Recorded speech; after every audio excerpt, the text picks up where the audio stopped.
air to me. There we Oh, go. yeah. Cool. Now we're on air, though. We're Nailed on it. air, man. Nailed the intro. Yeah, we did it right. Excuse me. How's Oh it wait, going? how sensitive is my mic? Shit, you guys totally heard that.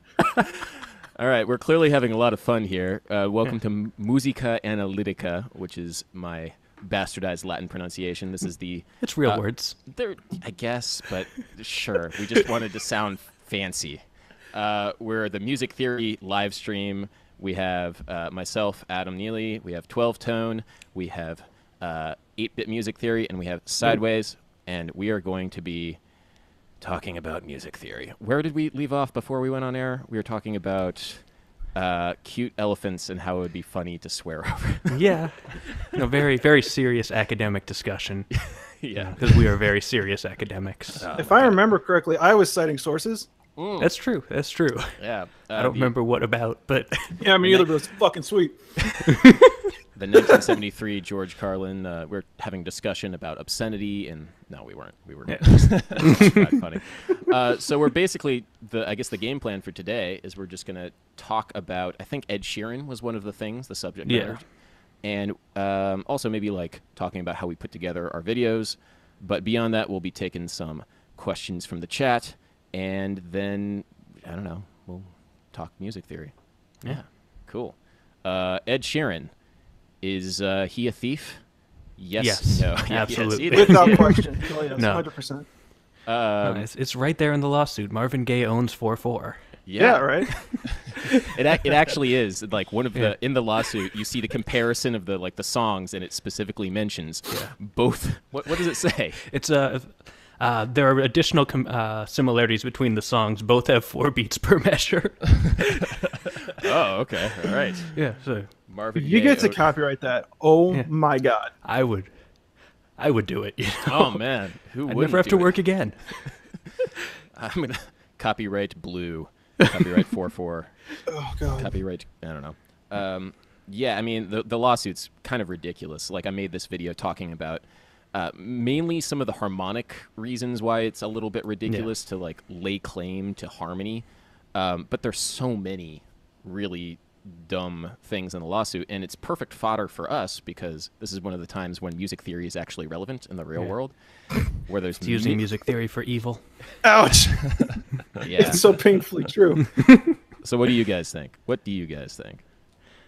I mean, I was saying this before we started, but like one of the things I did, like the argument is that Let's Get It On's chord progression is 1, 3 minor, 4, 5, and then the Ed Sheeran song that I don't remember the name of is 1 in first inversion, 4, 5. Yep. And they're arguing that those are basically the same thing. You know, it's a substitute, and I mean that's true. You know, they're pretty similar chords. You can substitute, but if you're bringing in chord substitutions, then you have to bring in all the chord substitutions, and 3 minor is a substitute for 6 minor in that chord progression, and 1, 6 minor, 4, 5. If you're going to try and copyright that, you have to sue an entire decade. So Yeah, it's just ridiculous. I also, before I was making the video, I was trying to find as many examples of 1, 1, 6, 4, 5 in pop music. And believe it or not, it's actually a little bit rarer than you would think, but there's like Mercy, Mercy, Mercy was one of them. That's a Cannonball Adderley tune that's very popular. Has the exact same chord progression. There's this tune by Buddy Holly, I think, somebody sent me that has the exact same chord progression. There's a lot before Let's Get It On that actually use that very specific progression. But one of the things in the lawsuit that it says is that the harmonic rhythm is important. In other words, that quarter note followed by an eighth note tied to a half note. So the second chord is anticipated. yeah, dotted quarter. Yeah. Yes, thank you. Sorry. Thank you. I am a music theory person. Is that important, though? Yeah, is that important? That it's anticipated, the second chord? Oh, sorry, go ahead. I think that rhythm adds to, like, the Let's Get It On bass line is pretty iconic, in part, probably mostly because of that rhythm. And so I can kind of see the argument of, like, they use the exact same bass line at pretty much the same tempo, and that's an iconic bass line. I still don't think you should be able to copyright that or sue someone for doing that, but it definitely is, you know, yeah, you know what I mean? Like, yeah. It's important, and that's why people hear the similarity. Yeah. But is that the iconic aspect of Let's Get It On. No, it's like that. It's Oh, like that's the true. it's That's a the good guitar point. riff. That's Well, I mean, that's kind of like the question, right? I think they're going for the shotgun blast of let's talk about everything that's similar. And because both of them have been played on the radio, you're going to find a bunch of stuff that's similar. Yep. But in the end of the day, right, let's pretend they win. Let's pretend it's copyright or like it's copyright infringement. What do they then own? What are they trying to say that they've done that nobody else has ever done that is now theirs that you can't do? Right? That's Yeah. the big question. and It's like that specific chord progression at that tempo with the syncopated rhythm is, I think, what they're trying to argue. But, you know, like Even things then, are 80 that's still- BPM. Yeah. And there's a thing at the end, like, or near the end, that's like, these are only two of only 4 known songs in the history of music that have those 3 features. And it's just like, well, okay. yeah, and I mean, maybe it's like in the history of Right. things that are copyrighted, maybe. Yeah. But like that's a bold claim too, because Yeah. you're gonna have like Yeah. 20 I mean, people, coming. I can coming out out- that song right now, and now there's 5. you Yeah, know? exactly. What happens if the piece is at 85 BPM and you just happen to be dragging? Like, then what? Well, the if you're a performance dragon, you copyright just breathe fire on them, you know? Yeah, I mean the whole thing, and man, the melodic analysis was like the thing that killed me. Oh, they trying to prove that the melodies are the same. Like that was. It's They like both use scale degrees 1, both- 2, 3, 5, and 6. I'm like, Yeah, just- yeah. Never want they to up and sure down do. the pentatonic They scale. own the pentatonic now. Yeah. And it was like, even in the melodic excerpts they quoted, which I didn't actually bother to go double check this transcription. I'm just trusting them. But like the that's Let's true, Get It yeah. On one, like one of the big things that happened in that excerpt they had was the flat 3. Like that was like Yeah. all over that. And that was nowhere in the Ed Sheeran one. And if it had been, you could make a real case. Maybe. Sort of. Maybe. But it own the wasn't. What blues you note. had was Yeah, I know. pentatonic runs. So if the transcription's wrong, I'm not saying it is because I haven't Yeah. checked either. But Yeah. if it's wrong, does that constitute fraud? Ah. Ooh. Yeah. I suppose it. I mean, I'm pontificating. It's- I'm speculating. Yeah. Please don't sue me, guys. But like, I know. that's a thought. If is it a was, thought, yeah. I mean, I suspect it's not. You know, that's Yeah. not a hard thing to get right. You were transcribing under oath. Oh my god, that would It's suck. perjury. Oh, I love this. Can you Contempt of imagine doing court. ear training under oath? Do you solemnly swear that this is an ascending major third? I think so. I'm so sorry. False. You have I knowingly couldn't do it. perjured yourself. Like, doesn't matter if it's just like static motion. It's just like, are you sure this is the same note 5 times? It's like 99.9%, but please don't send me to jail. Oh man, that's amazing. The thing that does scare me about all this, right, is that it keeps happening, which you kind of expect because there's a lot of money to be made here, and that's kind of what Yeah. fuels everything. But like, eventually, you kind of have to think like if there are so many lawsuits like this, eventually one of them might accomplish something. Yeah. You know, Yeah. especially if you got a bunch of jurors who have no idea what they're doing, like which I think is what you brought up in your video, right, Adam? Yeah, and I forget who was. Oh, it's a cat. Hi, cat. Oh, is there a cat? Yeah. Oh, yeah. Oh, yeah. The cat is. Anyway, Sorry. yeah. Distraction, kitty. Yeah. There. I forget. There was. I think somebody tweeted something that mentioned me. One of the guys from Axis of Awesome, who did the whole 4-chord song thing. He was talking about something like. You wouldn't have a trial by jury when Apple sues Samsung or vice versa for copyright infringement on some ridiculous technical level of something in their cell phones. They wouldn't you wouldn't expect the public to understand the minutia of detail that goes into that sort of technology and the finer points of copyright law when it comes to that. Everything is arbitrated by a judge. Why is it that music related things are done trial by jury, or at least you can request a trial by jury for that? And at the end of the lawsuit you read, we request a trial by jury. And I think the reason for that is you can convince people who have no concept of what they're listening to just by appealing to certain things, but by having better rhetoric than the other team. Yeah, and you can sort of play the 2 songs, and then they go, yeah, this sounds the same, and they don't have the background to know whether it sounds the same because a lot of songs sound like that, or it sounds the same in ways that are actually meaningful. Right. I mean, you could play back to back any number of different pop songs that sound Yeah. the same. Yeah, Axis of Awesome did that. Yeah, exactly. And I would be very surprised if they didn't actually bring in the Axis of Awesome song into the courtroom, because that's their defense, really. Yeah. Just Somebody says that I'm quiet. I'm going to turn myself up. All right. Hopefully I'm louder now. yeah. Sick. Add 3 dB, please. I will add 3 dB. All right, cool. So yeah, anything else on this stupid lawsuit? I think music in general is kind of treated weird legally. Like, I don't know if you guys have had problems doing your. Yeah. Well, Adam, I know Yeah. you did actually. Yeah, how does it work? I mean, for the video game stuff, I'm sure it's another level of.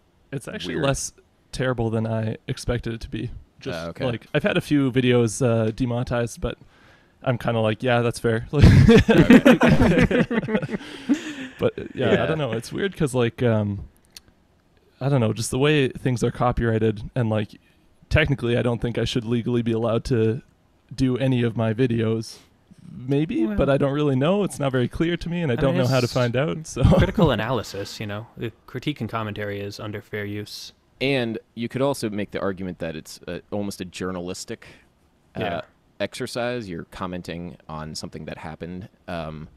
And if I think I did a bunch of research into fair use. It's a lot about, like, does it affect the market value in a negative way? Are people going to get confused that your thing is the other thing? No, people are not going to, like, watch an 8-bit music theory video as a replacement for video game music. That I would love to be featured on a might, soundtrack, but yeah.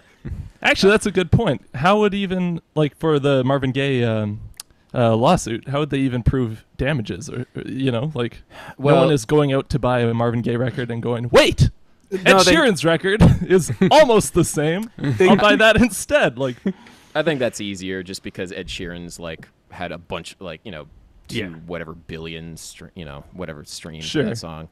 Yeah. Thinking out loud. Yeah, I mean, the copyright thing on YouTube is very strange. 12 Tone, I know you do, like, MIDI recreations, which is honestly the safest option. Yeah, no, I'm pretty sure I can defend myself as, like, critical commentary anyway, but, like, it's an extra layer of protection, whereas, like, you can come at me and be like, I didn't even use your thing. Like, I'm clearly commenting on the composition, and you can't claim mechanical royalties because this is my performance. Right. Sure. Yeah, and I mean, like, well, people, you could say it's a cover of the song. It's like a really strange cover.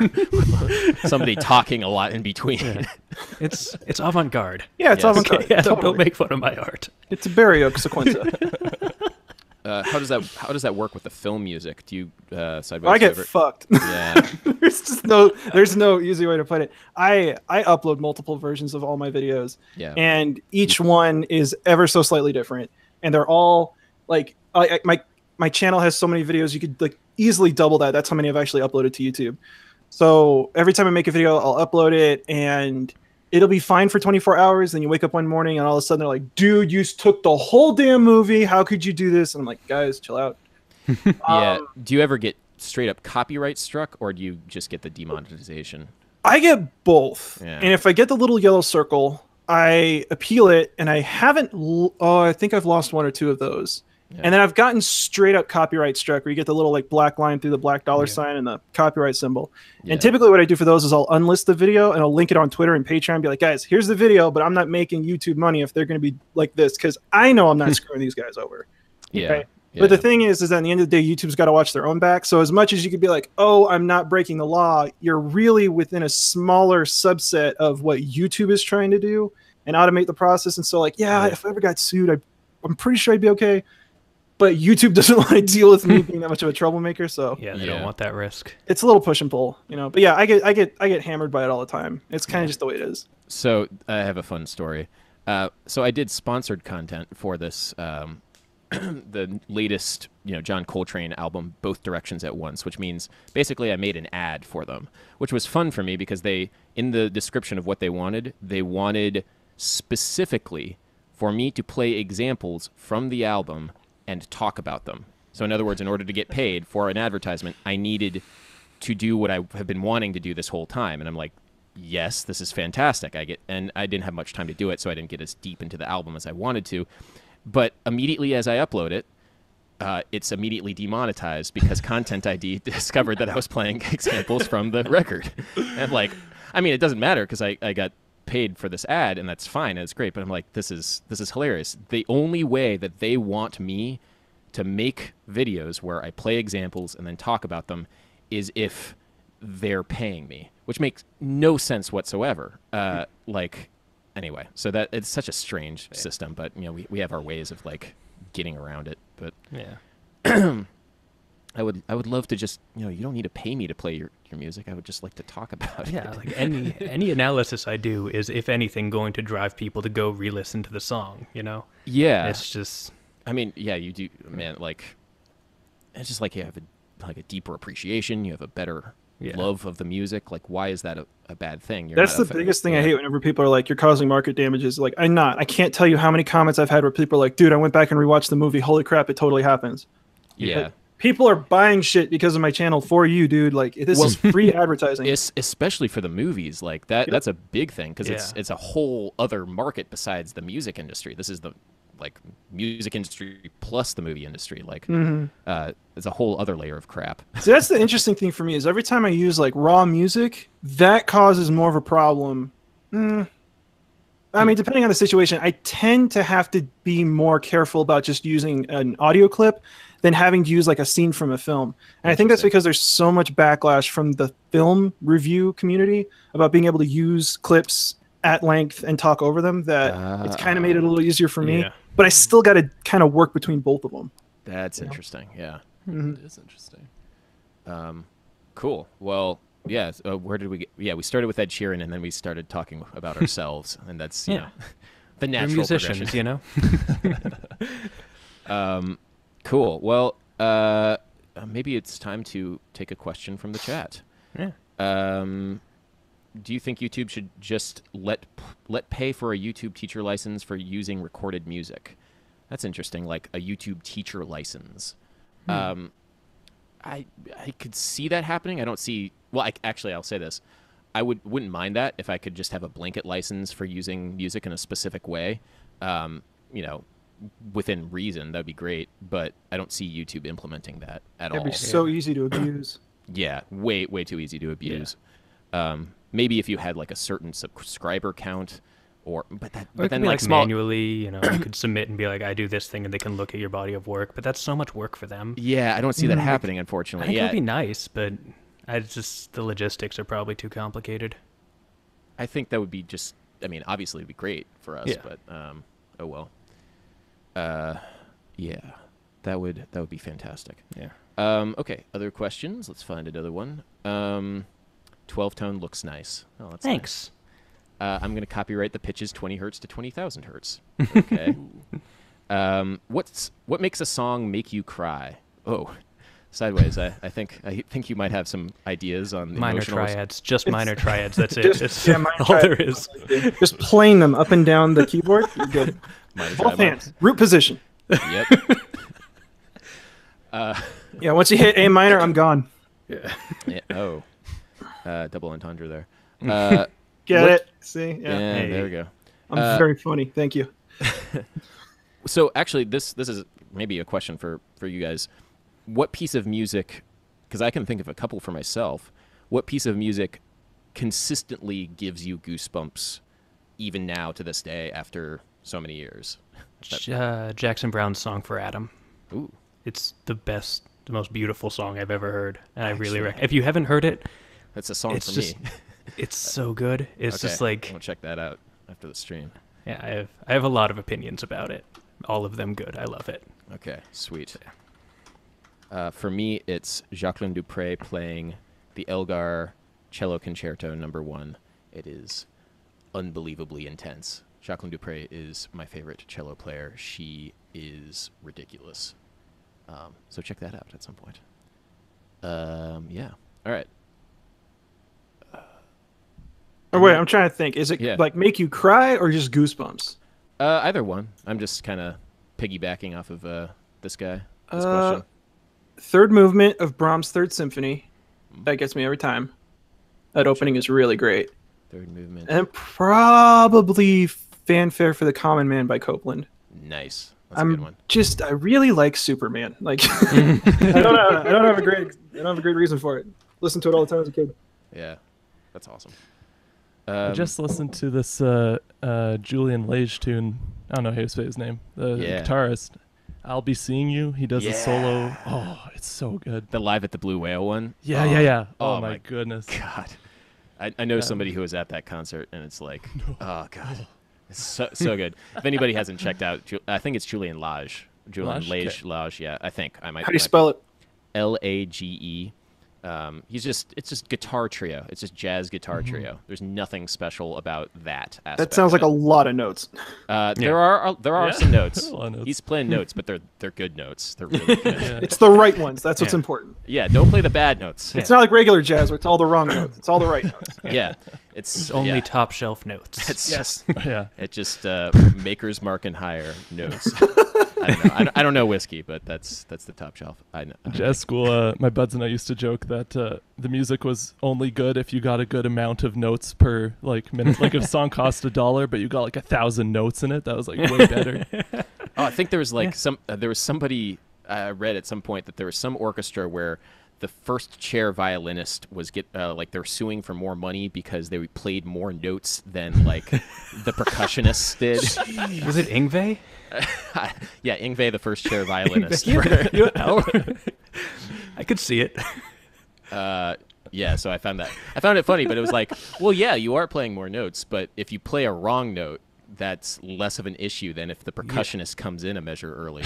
True. That's true. The sheer intensity of waiting 247 measures for a cymbal clash. I really don't envy anybody who does that. I had to do something like that for a friend's composition recital.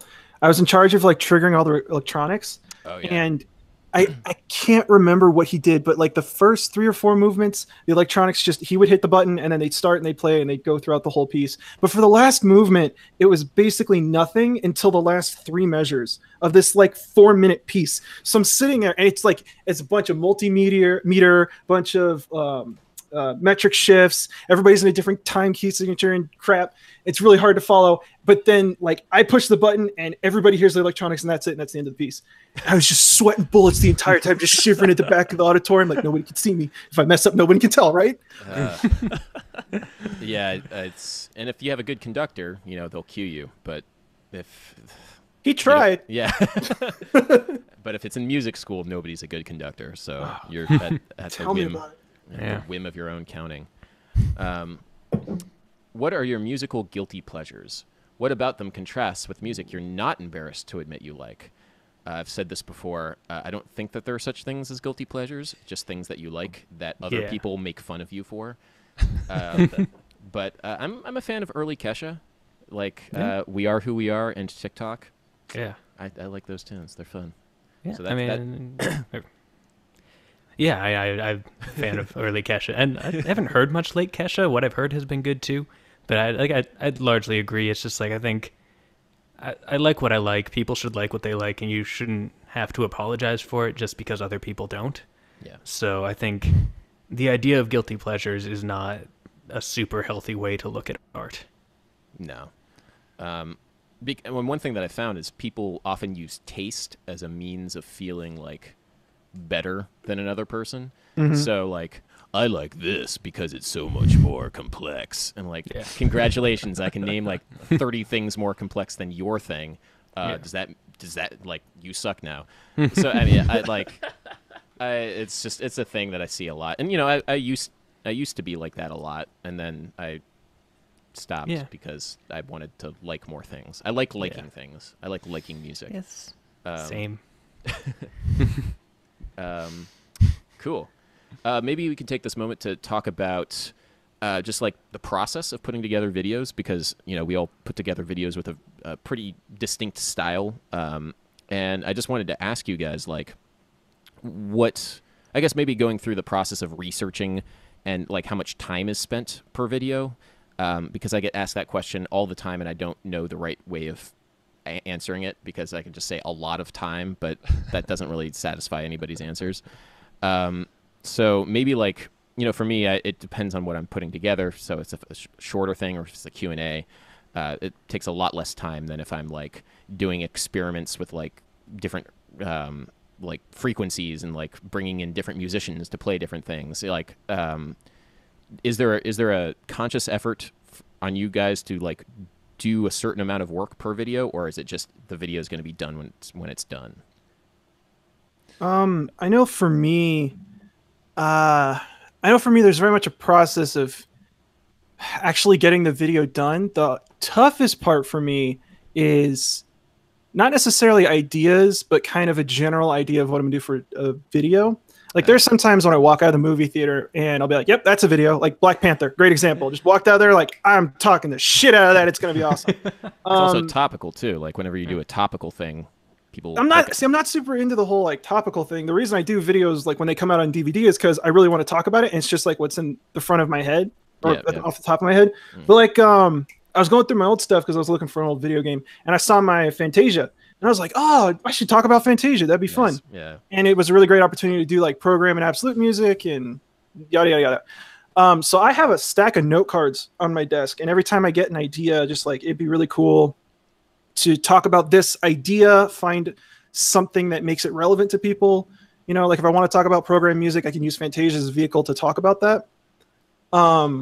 But yeah, I normally have to spend like at least a week and a half just coming up with what I'm going to talk about. Yeah. And then like writing the script, recording it, and editing it is like 4 to 5 days. Yeah. So my schedule isn't inconsistent because it's just getting done when it's getting done. It's because I can't keep to a deadline to save my ass, and I shouldn't have done this business. Yeah. It's an intense schedule, and especially like, I've made a conscious effort recently to like do longer content because YouTube is kinder to it in terms of like promoting it. It seems like the 10 to 20 minute range, the times I make videos like that long, even if people aren't like watching it all the way through, it's like I've noticed that if I make a 5 or 6 minute video, people, one, complain because like they're used to the longer ones, and two, like, I don't know, it's a whole thing. But anyway, but 12 Tone, I know your videos are a little bit, they're not quite as like 10-minute-y because you definitely like script everything super intense. Yeah, I mean that's sort of the estimate that I tend to give. I mean, first of all, the thing with the drawings, I think a lot of people don't realize is that's all in real time. Like that's just how fast I draw. It's like, wow, all right. No, the rule of thumb I have is like that for the most part, for per minute of final footage that you see, that's probably something like 2 to 3 hours of work, somewhere like that. Yeah. In that range. And it varies a lot because sort of research I don't tend to schedule because research is just going to take however long it takes. You know, I can't. Sometimes I'm doing something that I already stuff I remember from college, and then I don't really have to research that besides just double checking that I'm not like gonna make an idiot of myself and say stuff that I completely misremembered. But like other times I have to go like dig up like 19th century German manuscripts and find translations to make sure that they said the thing that they did. That takes a little bit longer. Yeah. But I think sort of from where I have the research done, it's probably like because I keep to a weekly schedule, I keep to a very strict regular upload. I have mostly like a strict process as well, whereas like Monday the script is written, it has to be written or I'm behind, and then Tuesday I record, Wednesday I film, Thursday I edit, and each of those is probably, again depending on the length of the thing, something like 2 to 4 hours, and in total I'd say it usually adds up to about 2.5 hours per minute. Damn. Yeah. 8-bit, what do you have like keep to a schedule in terms of like how long you're planning out a video, or does it just like happen as it happens? Like the length of the video or the length of the making? The length of the making. Do you like? Well, yeah. since the beginning of this year, I've had this goal of like I'm gonna get to a regular schedule where I upload one video every 2 weeks. And so far that has completely failed. But God, I know that. It's kind of tough because, you know, for me, I do a lot of transcribing for each video, Yeah. and you kind of have to transcribe a lot to see if the idea is a viable Yes. video topic, Mhm. you know? So I've done that before where I've spent like 3 days transcribing stuff and then found out like there's really not much to talk about here. I've So- spent 4 days watching the same movie over and over again, only to find out it doesn't do the thing that everybody on the internet says it does. Oh, no. Oh wow. Yeah. It's just sitting there transcribing hours of music, and there's nothing there. Any Man. chance you could share which movie? It's, it's the one with the flying. Yeah. Didn't get Ah, that. yes, but the one with the flying. Yeah. the one with yeah. the flying. It's got Okay. flying in it. That's as far as I'm gonna... Got it. Sorry, I interrupted. My bad. Sure. Uh, Yeah, that- but oh, sorry, go. No, I was going to say that's interesting because like my inclination would be like I did all this work, I have to create something, even if it's crap. And Yeah. most of the time, people won't like if I'm still like if it's in the same format, people won't notice that it isn't as meaty as like, and that's kind of annoying. But I mean, I'll spend a lot of time retooling certain ideas. The one, yeah, sorry, I'm gonna continue that, but please finish your thought. I interrupted. Please finish No, your thought. it's no, you're right. Like I keep all the transcriptions I've done, so I have like a file of maybe one day some video I'll be able to use one of these or Gotcha. you Yeah. know. But yeah, I'm pretty bad at the whole scheduled work thing. I tend to work like a little bit every day for like a week and then pull all-nighters for a week instead of just doing like a healthy work schedule. Man, that's the life. Yeah. That's the dream. It's a dream. But Yeah, like I'll give you an example of a video of mine that is just thrown together crap. A video where I made a lot of stuff about infrasound and like this frequency of ocular resonance, and I actually borrowed a lot from 12 Tone's video on this idea of infrasound. Originally, I'm suing. yeah, please. It's a lot of it is just straight lifted. But like I wanted to like do this whole thing and experiment, and like I got a subwoofer, which I needed anyway for like mixing purposes, but I got a subwoofer and I was like, all right, it's rated down to like 16 hertz. I'm gonna play the 18 hertz frequency. I'm gonna like see if anything happens, and nothing did. Yeah. And it was like, and I kept like researching and trying to like come up with more and more things. And I was like, this is just I hated everything by the end of it, but you know, sometimes that happens. Anyway.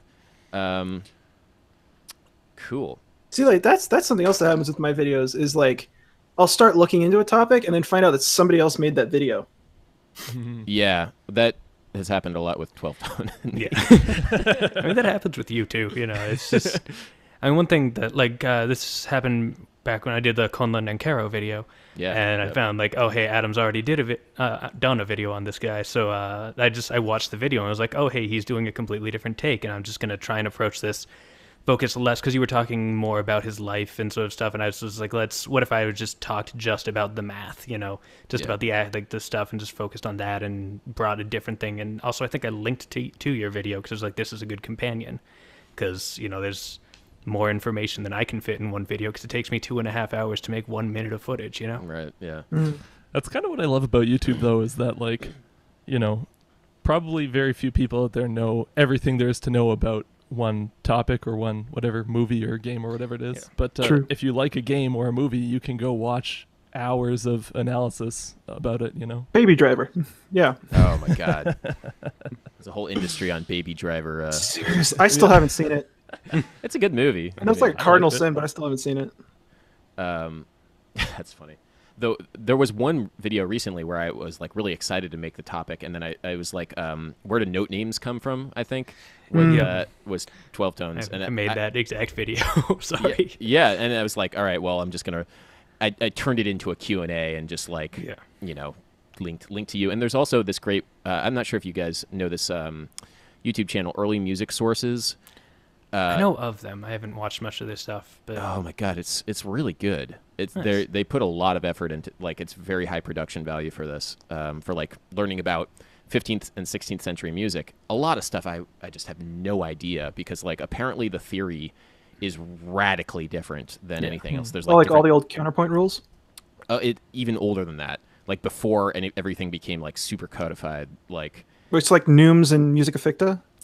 Yeah. Well, Okay. like in that era and like later. Just check out early music It's like sources. everything I was into in college. I wrote papers on them. Yeah, you'd love this Nice. channel, man. All right, I'm gonna check it out. Yeah. Dude, Noom is just, it's the funnest word to say. Nooms, I love that. Nooms and Love it that it's breathes, a and thing. Noom, yeah. semi-breathe, Yeah. Good ones. hexachords, Oh yeah. Got Gregorian hand. Hexachords, yeah. the- Guidonian the hand. Guidonian Oh, Guidonian hand, my bad. Yes. I still What don't is quite it? understand what Yeah. exactly it is, but Yeah, it's apparently it also like doesn't actually exist in his extant writings. He may or may not have invented it. You know, it's been like a millennium, so we don't actually have all of his work anymore, but we don't have any record of him actually using it. It was Are you just attributed serious? to him later, yeah. well, Again, we don't it could have been him. We don't have any extant works of him left that say that Guido actually did this thing. But you know, Guido did plenty. Oh, Guido did Arezzo, right? yeah. I remember doing a paper on like the Guidonian hand and Musica Ficta and how Carlo Gesualdo used that to write such chromatic music in the Renaissance. It's the only thing I remember about it. Gesualdo. Have you guys done a Gesualdo video? No. Oh my god. Claiming it, it's mine. You can't take it. Race to the Gesualdo video. Let's go. Seriously. If He was a anybody weird dude. He like O.J. Simpson, his girlfriend. Yeah, and got away with it in a Because he was a much- prince. Yeah. He was a prince Yeah. and he got away with killing his wife, but like blatantly, like Yeah. not even like hiding. He was like, yeah, I killed her. It's like, okay, I guess you're the prince. You can do whatever the fuck you Yeah, want. I mean, who's gonna stop him? He is literally the law. Yeah. Not a good. That's not an endorsement of that system. I want to be clear there. Good Yeah. times. It's not how things should work. But he did write really. But it is Yeah. what happened. Super chromatic music. Oh man, his music's so weird. Like, and that's the other thing that's like, sometimes exciting about like that 15th, 16th, 17th century music, Yeah. is like the rules for like 5/1 aren't there, and so Yeah. everything else is tried, and sometimes it's really strange.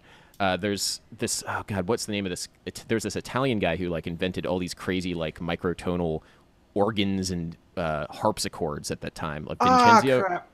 It's gonna kill me until I remember. Yeah. Okay, I was Google gonna say Foo. it's Harry Parch. I know it's not, but It's I'm just gonna say it. They're all Harry Parch. You know? I So, remember seeing microtonal that- Harry Potter. Yeah. No, I remember seeing a diagram, and it was like a keyboard that had like, what was it? It was like 20 something notes to the octave, and all of the keys were cut into like halves and thirds because this dude was trying to come up with a tuning system that would work with how your hands laid out. It's gonna kill me until I know who it is. Okay, quickly googling microtonal Renaissance. Damn it! The textbook that would have it is got my microphone on it. All right. Sorry, it's Nicola Vincenzo. Ah. Nicola Vincenzo. And, That sounds right. Yeah, weird stuff. Nice. I was reading about him also. There's this this guy Athanasius Kircher who invented the cat piano, which was The Yeah. what? the cat piano. I did a video on this where Alright. it's like this hypothetical invention where you put a bunch of cats in a row and you train them to meow at different pitches, and then you like arrange these spikes to go along with each one of the keys on a keyboard. So you'd play the keyboard and it would play the cats, and This it's like is this whole sounding really unethical. incredibly. That's the point. Incredibly, but it's like this mythological like Yeah. instrument that may or may not have been designed, and there's all this stuff. Anyway, so Athanasius Kircher wrote this thing called Musica Universalis, and I've been obsessed with this like 17th century it's such a weird book, but it has all this weird stuff in it, and he mentions the Vincenzo piano, and I just like, I don't know, I'm into that stuff. I don't know anything about it, but it's very interesting to me. Yeah.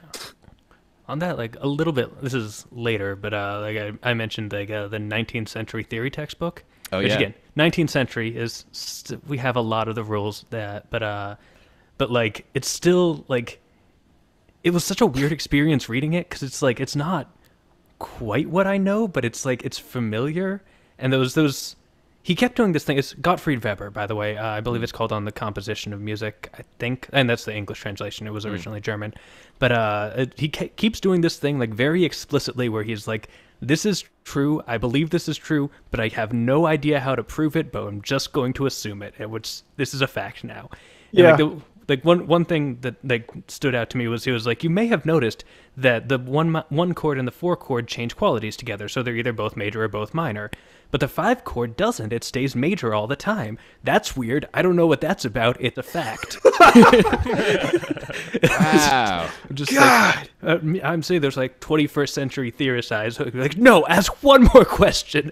Just one. Just look a little bit. You're so close, dude. Can you imagine going back there and being like, hey, man, you ever tried a minor 5? Holy crap, right? Guys, take a major scale and just start on the 4th note. Blow your goddamn mind. Oh my God. It's nuts. Have you ever tried Dorian? Yeah. Once you get to Phrygian, shit gets wild. Oh, yeah. That's the one thing. Every time I listen to something in Locrian, it just sounds like it doesn't resolve. I can never get into the Locrian sound. It's a strange one. Yeah, I don't do harmonies with it. I like it in riffs. But like, Sure. you know, if you're trying to write a chord progression, you can't resolve to a diminished triad very effectively. So if you want to get anything even remotely functional, Locrian is not your friend. I've tried messing with like using it quarterly. So the one chord is still a 1/4 flat 7, and so it's like it might be, I don't know. Yeah. But Oh, okay. That could work. that's the It's being major by not being Locrian. yes. Yeah. Locrian hacks. Just one simple hack. Hack the modes. Lydian hates him. Guys, we got to work on our clickbait game. I'm gonna take a picture of myself in an anonymous mask, just over a keyboard, just frantically playing something. A circle with a all right, so let's take some more questions from the chat. Let's see. Adam plays bassoon, now confirmed. I have no idea what that's in reference to. Do you play the bassoon? I do not.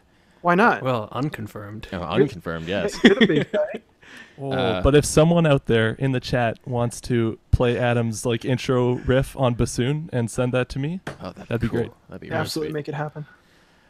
How do you guys recommend developing relative pitch? Ooh, that's an interesting thing. How would you guys say that you developed your Drills. Through fire and Just pain. drills. Like it's not fun. It's not going to be fun. But Yeah. I had this website that would just like, it was called Goodyear.com. I think Yeah. that they broke when some Flash player update, whatever. But it would just play you an interval, and you'd be like, "What is this? Is this like a perfect perfect fourth? Okay, that is an interval. Sorry, I just blanked out for a second." But I was just like, I was like, was I about to say like perfect third? But it's like no, it's just anyway. Drills. Drills, That's the yeah. short answer. drills? Yeah. Yeah, I recently did I shot a course for scottsbasslessons.com, which is like a bass thing, and it was all about like ear training, and I was trying to teach like a slightly different way of approaching listening to intervals, because I think, intervals is the first and most important thing. Most of the time you think like, okay, minor second, major third, minor third, perfect fourth, tritone. You kind of like go in order like that. But the way that I was kind of approaching it was you'd start with like perfect fifth and major third, and you just nail those first. Then you get into like perfect fourth, and then start to hear the difference between perfect fourth and perfect fifth, because then that's the first weird one to like just shift between the two. And then after that you get major seventh, because that is like the major third of the perfect fifth, and so that's an easier thing to think. So basically kind of like shifting up the order. And who knows if that works, but I was kind of proud of how that came together. So that's roughly what I did back when because I used to teach like music lessons to kids. That was like my day job before I did full-time YouTube, and that was exactly what I would do, was like pick like harmonically important notes that are significantly different. So I did like the 3 chord tones, so like major third, perfect fifth, and major seventh, because I figured the major seventh sounds weird and dissonant in a way the other two don't, which makes it pretty easy to sort of tell that apart. And then from there I'd work in like the fourth and the sixth, and just go to the major scale and then go to the minor from there. But yeah, just start from like harmonically recognizable important things instead of just going from bottom up. Yeah, I think just just the importance of intervals, I think, is the best thing for developing a relative pitch. Man, that's not even like kind of how I learned it. Oh yeah. Did you guys? Is that like that really how you guys learned it? You just went to certain intervals and got them in your head? That's kind of how I started. Yeah. 8-bit, is that how you did it? No, I was gonna say I did more of instead of just memorizing intervals, I did kind of more of like memorizing chord tones against a key. You know, Oh like man, driving I around feel in the bad. car, listening to music, and like, oh, Like- I wonder if I can sing the tonic or whatever, and then move up from there. You know. Yeah, like kind of singing against a drone. Well, not a drone, but like a key, which is similar. Sure. Yeah. Yeah. Yeah. I mean, I also did yeah. I had a prof who did ear training with me where he would just, hit 2 notes in random places on the piano and make me try and figure out figure out chords and stuff. So I did a lot of ear training, I guess, in that way, in that more academic way. But I think like for advising someone who's just hanging out in YouTube chat, like, trying to hum different chord tones along with songs that you like is probably more fun than just drilling every day, all day. That's certainly true. Well, yeah, I wouldn't say that I drilled. I think that was kind of like how I just approached with it, and a lot of it for me was picking out bass lines from songs because I wanted to learn songs and that was of course a lot trickier because bass is way harder to like parse from other instruments when you're first starting out with this stuff. So I got pretty decent at that first, and so it was a little bit easier once I started worrying about like transcribing chords and things like that.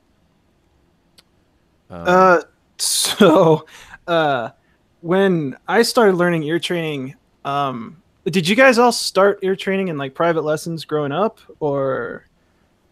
I mean, a little bit, but honestly, I mostly did it in college. Yeah. Okay. Because when I first heard about ear training, it was in the middle of my Theory 1 class, and I thought the professor was joking because I couldn't imagine that you could listen to a note and then another note and be like, oh, that's what the other note is. So I like laughed out loud from the back of the classroom, and everyone turned around. And I was like, oh no, I'm the weird one again. This just happened in high school. I can't be having this happen in college. Son of a bitch. So, that's well, fantastic. actually, this kind of ties into a really long story that I won't go into unless you guys are desperate. But I started the music department a month into the semester, under really terrible circumstances, and I had to pass a test really fast, otherwise I was going to get failed out of kind of the music department. Long story short, I had no idea that ear training was like a thing, clearly. So when we first started doing ear training, the way I looked it up and I started learning about kind of how other people have done it. And one of the professors at my school said, listen to the intervals or the critical intervals in a melody that you like. So tritone is Maria. Perfect fourth is We Wish You a Happy Birthday, or She'll Be Coming Around the Mountain, or the marriage wedding song tune, whatever. Perfect fifth is OEO from Wizard of Oz. Yeah. Not Star Wars? No, it could be Star Wars too. I always do Star Wars. Yeah. Or Superman. Superman's a big one for me. But the thing is there's this thing called the Leviton effect. Yep. Okay. So you know about it. Yeah. It's sort of connected to how people develop perfect pitch and how like certain part of your brain, like I can't remember what it's called, like the pallidum or somewhere, whatever. It's a certain part of your brain picks up on how music works when you're a kid, and if you access that part of your brain before you're 6 years old, you develop perfect pitch. But even if you don't develop perfect pitch, because you're listening to music at such a young age, that music still gets imprinted in your head. So I would listen to like Star Wars, Superman, and a bunch of other pop tunes and regular tunes. And so when I listened to 2 notes, I would think about what melody those 2 notes were. And that's how I memorized. And that's how I did ear training. But the offshoot of that is that because I had all these tunes in my head, because I had Superman so well like knocked into my head, I also had 120 BPM. And that's how you can get perfect tick, is you could do like 86 BPM, 100 BPM. And so when you get to conducting, that's how you can nail those tests. Yeah. That's interesting. Yeah, the Leviton effect's fascinating to me because it's like this latent perfect pitch in everybody, sort of, but it's not really. Like theoretically, theoretically you can develop perfect pitch, but a lot of people who are like purists argue that it's not perfect pitch. It's just really, really, really good relative pitch and tone memory. Yeah, Rick Beato would strongly disagree with Sure, because like perfect pitch is being able to see and recognize a color, but that would be teaching yourself what the colors are. Yeah, I mean, the thing that I find really fascinating about perfect pitch is trying to explain what not perfect pitch is to people who have perfect pitch. In other words, like, you know, if you have perfect pitch, it's like just seeing a landscape in perfect color.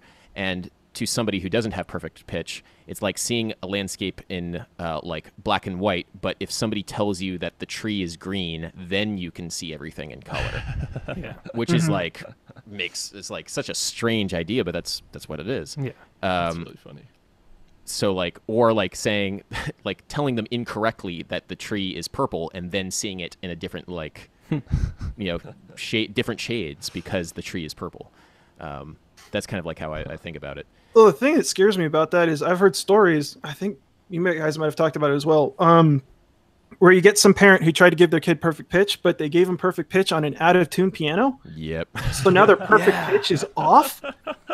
How much does that have to suck? I had a theory teacher. It was like, it wasn't a lot, but she was just like slightly off.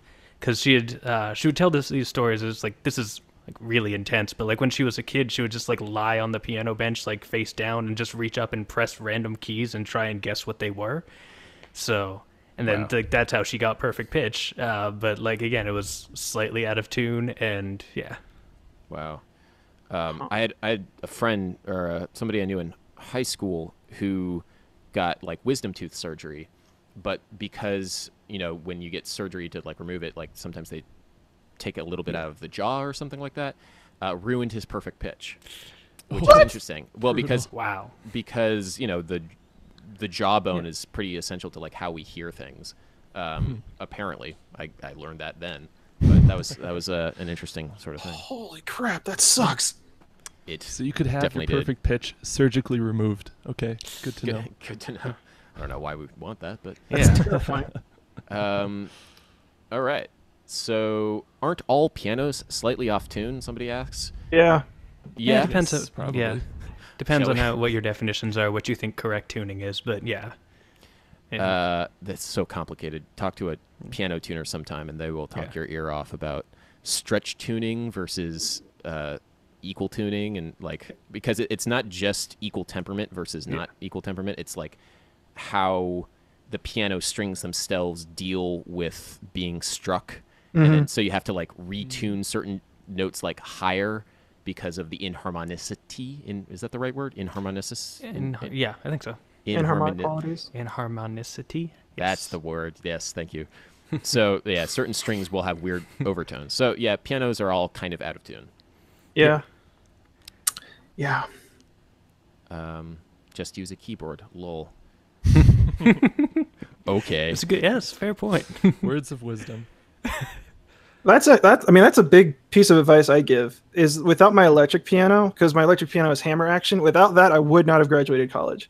I know a bunch of people who like got upright pianos and they couldn't afford to tune them, so they couldn't practice on them. Wow. Yeah.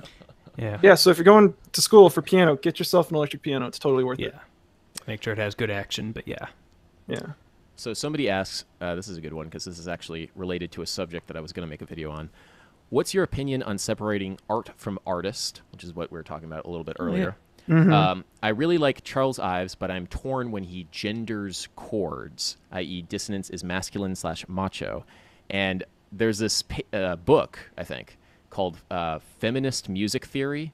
And of course, you know, everybody would be like, feminist music theory? The SJWs are taking over everything.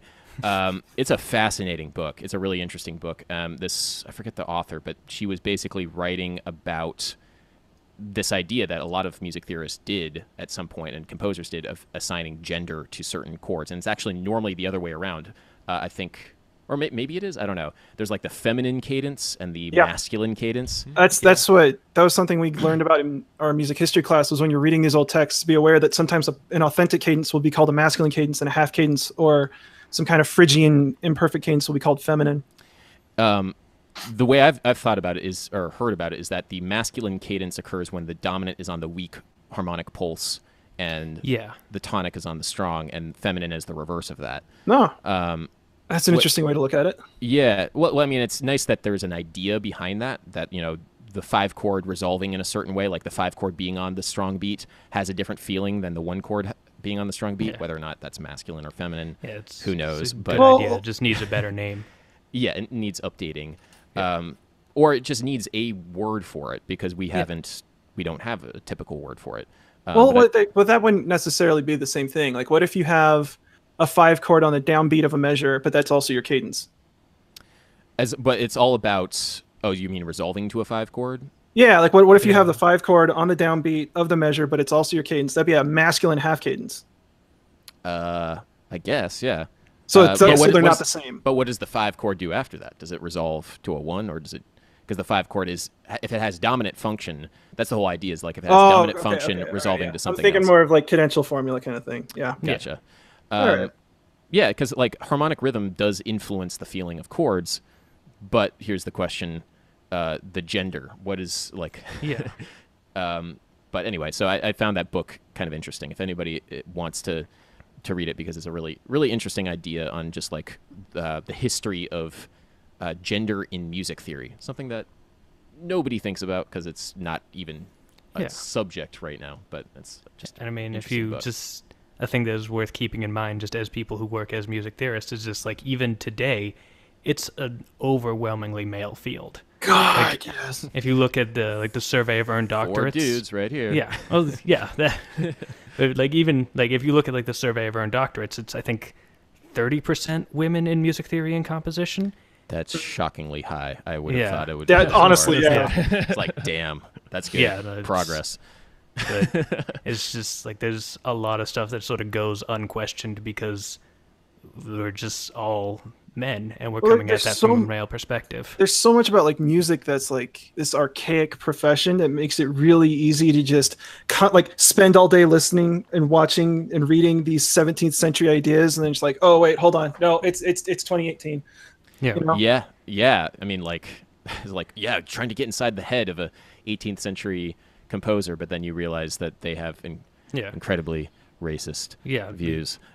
Okay, so like Beethoven. It's like Beethoven, right? Beethoven's a good example. Have you heard of the theory that he may have been black, or may have been like there's like this whole theory about that? Beethoven? Yeah. Or at least like had some African like features or blood or something like that, which debatable, but it's an interesting idea. That sounds cool. Yeah. One of the things I always heard about Beethoven was he was like a huge fan of the French Revolution and was really, I guess, egalitarian. I'm not good with the political words. He was really into democracy and loved the French Revolution and had that really old romantic sense of like, let's take the country away from the monarchs, from what I understand. So his Eroica Symphony, Symphony Number 3, was kind of like a love letter to Napoleon Bonaparte until Napoleon made himself emperor. And then the whole reason he put Ode to Joy in his Ninth Symphony was because the whole poem's about like, everyone's equal and everyone can be happy together and we can work together and it'll be great. But it's like an explicitly religious text and it says that all men are brothers. And so you look at it, it's like, I get what you're going for, but nowadays you kind of got to broaden that range a whole bunch, my man. So I get it, but very old. Yeah, it's one of those like all men are created equal thing. And you go back and look at like, first of all, like, but also you're Thomas Jefferson. So it's like your heart's in the right place, but I think we can kind of move forward a couple hundred like years. You kind of own people, dude. So. Right? Yeah. I mean, it's something that you definitely have to consider, like, because so much of what we do is so rooted in a different century, and it's you never want to whitewash anything, but you don't want to not acknowledge it either. I think that's important.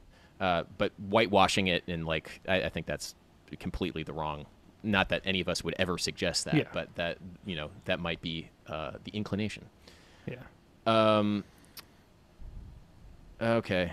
So people are now great, talking about politics. The chat is. We've officially made it, guys. We're officially YouTubers. Are we political YouTubers now? Oh god, the worst place on the internet. Let's do it. More to the point of the question: do you guys Oh yeah, well, take into separating art from consideration artists, how an artist like behaved when you consider listening to them or studying them or whatever Absolutely. outside of their writing, you know? I will Yeah. consider it, but that shouldn't affect how I feel towards the art. I think it just enriches the idea of what the art is. And of course, like, the danger is like, oh, like, am I allowed to like this? I don't think that you should feel guilt for liking something, because even the most monstrous people are humans too. So, and you are human. So, well, I mean, you know, terrible humans, but I think I have two different standards for this depending on whether they're still alive and profiting from it. So True. like Wagner's dead. Wagner's been dead for a long time, and like certainly there are a lot of problems with Wagner, and there's a lot of questions of like, is it okay to listen to Wagner? But like Wagner is not making money if I decide to listen to Wagner. I've said Wagner so many times in that sentence. but like more modern examples, like people like Chris Brown, like I mean, that's not the sort of music I listen to anyway usually, but like because I don't want him to be making money from my listening to his music when I disagree with some of the stuff he's done. See, I'll put you one lightly. step. I'll put you one step ahead of that. Triple X Tentacion. Oh, You know him? Yeah. Yeah, that's an even more intense. Anyway, sorry, continue. So like a guy with Chris Brown, right? Like dog shit thing that he did. But the thing is that it's not him making money. There are other people, a lot of people around him and behind him that wrote the music, are profiting from the music, and to an extent are profiting off of the image of what he did and his recovery. That to me is even worse. True. Yeah. That Also, is very true, yeah. want to clarify for everybody in the comment section of my videos, Wagner was a Nazi. Fucking deal with it. A lot of people talking about But he Wagner had a Nazi. Jewish friend. He had a Jewish Nazi. If he looks like a Nazi, if he sounds like a Nazi, smells like a Nazi, you're not gonna be like, oh, he's an okay dude. Fuck that. Guy sucks. The only reason I can rationalize I like Mendelssohn. Anyway, sorry. the only reason I can rationalize the whole leitmotif thing is that I firmly believe that it would have happened with or without him. Yeah. Yeah. Yeah, You know, I mean, 'cause when it predates him. Like he'd certainly had a huge impact on it. But like Right. there are examples of those sorts of things before Wagner. Well, yeah, so you got the motto theme in Beethoven 5. You got the Idee Fix in Berlioz' Symphony Fantastique. Then you have thematic transformation and all of Liszt's symphonic poems. It was going to happen, but the fact that it happened with him, see, you got me on a fucking leitmotif tangent. The fact that it happened with Wagner screwed everything for everyone, as far as I'm concerned. Because as much as I like the whole Gesamtkunstwerk thing, it kind of sucks in that if you got one guy running everything, you can't have all the different pieces work together, because you can't have the best possible costume if the guy who doesn't do costumes is in charge of it. Does that make sense? Yeah. The same way you can't get a really great soundtrack if the director's calling all the shots when it comes to the soundtrack, right? Yeah. So as much as I love the idea of synchronizing music to a stage work, there's a lot about what he did that I disagree with. Also, we don't have his original manuscripts because Hitler lost them when his bunker got firebombed. Guys, he was a fucking Nazi. Oh man, I didn't know that. I'm pretty sure. I'm like 90% sure that's why we don't have a lot of his original transcripts. Damn. Well, if anybody needed another reason to hate Hitler, we just found another one, man. That's he's piling them on. Yeah, you're right. You know what?